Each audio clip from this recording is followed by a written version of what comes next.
I spoke to Charles Michel four months ago, and at that time the alignment of with the European declarations on foreign policy was 46%.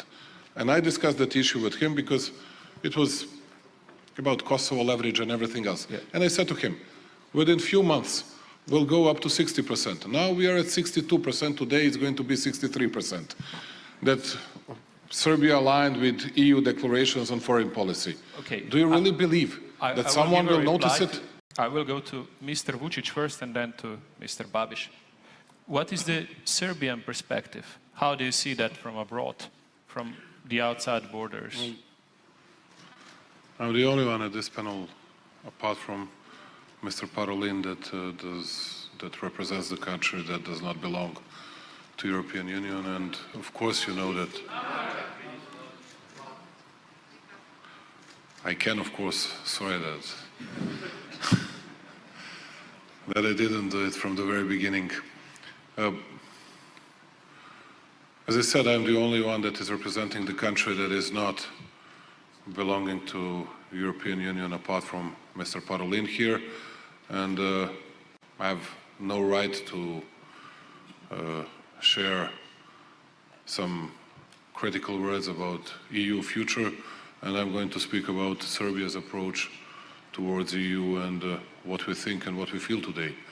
And if I may say, and it was announced for this panel as well, that we could have and we should have discussed strategic issues for the future of EU, and as we could see so far, it was mainly about migration processes, about current crisis European Union is facing with. I would just put three things in front of you that I believe that might be very important in the near future for all of us, and then I'll go back to Serbia and its accession process. Number one is, and no one is speaking about it, of course European Union is the best place in the world for people, for speaking about living standards and democracy, human rights, rule of law and everything else. The best place in the world, no doubt. But there is nothing that is offered for the future of Europeans regarding the growth rate, what all of us will do, not only European Union member states, but all European countries. Because just 20 years ago, the participation of European Union in an overall world GDP was 20%. Today it's 10%. And in just several years, it's going to be 7%. It's getting worse and worse, lower and lower chunk of overall world's GDP. There is something important which is more personal, but it's a political fact. Angela Merkel is leaving German politics, and we won't have that strong German chancellor. Doesn't matter whether it's going to be Scholz or Laschet or Warbeck. That's a fact. And then my practical question, when it happens something somewhere in Europe, let's say in the countries of Western Balkans, who's going to do that phone call saying or asking for something or ordering something? Who's going to do it? To be listened by all of us. I don't see it today. Number three, more importantly, everybody is speaking about polls, about rule of law, green agenda, and when we come to the Western Balkans, yes, you belong culturally to us, and one day you'll be a part of European Union.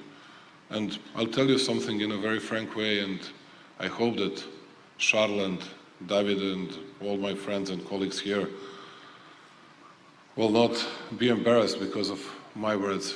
You see, today we are all, not only Serbia, we would say 5 or 5+1, or some would say 6, doesn't matter. We were very enthusiastic about our EU accession process. Today, that enthusiasm does not exist anymore. We started finding our own ways to overcome all economic difficulties, and we are very proud to say that Serbia was number 2, speaking about growth rate in entire Europe last year, number 4 year before that, and we'll do our best to be among top 5 this year as well. And that's why we created our own mechanisms, our own tools to overcome all the difficulties, including that great initiative which is Open Balkans. We want to have an access to each other without borders in the future, although there are some people that don't like to see it because the steering wheel is not in their hands.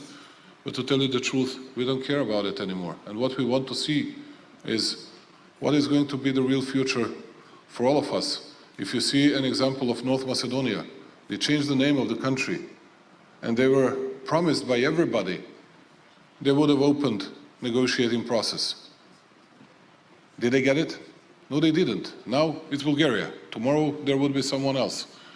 Speaking about Serbia, and tomorrow it would be for Albania, the explanation why they don't do it for Albania, it would be, well, we are not going to decouple Albania from North Macedonia because it can harm all the processes in Skopje.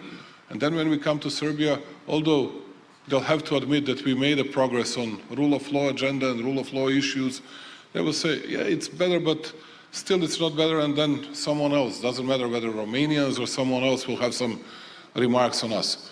And that's why I'm saying this. I'm not even asking for help. I'm not even crying for help. No, I'm just saying what is true, and we see it. And that's why we will do our best to getting closer to each other, keeping stability and peace in the region, which is not always absolutely easy, and seeing what we can do. And I believe also that after Brexit, I also believe that Europe needed to enlarge itself, but instead of that, Europe started introspectively scrutinizing everything that was happening within European Union and not seeing a wider picture. That's my opinion, and of course, just not to be wrongly understood, Serbia is fully committed, and we remain on our EU path, but we have to, not only to survive, we have to improve living conditions for our people, we'll have to work hard, and we'll take care of ourselves, together with our neighbors in the Balkans, unselfishly. Sorry that I took a lot of your time. Those are definitely the right questions for the...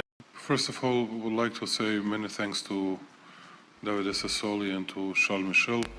And Charles was right saying that European Union launched a very big project which will make tangible results in my country, and that is a great news for us.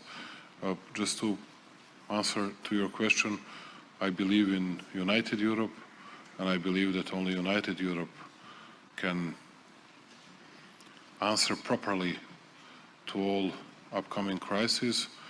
And I also believe that all of us should become a part of that united Europe.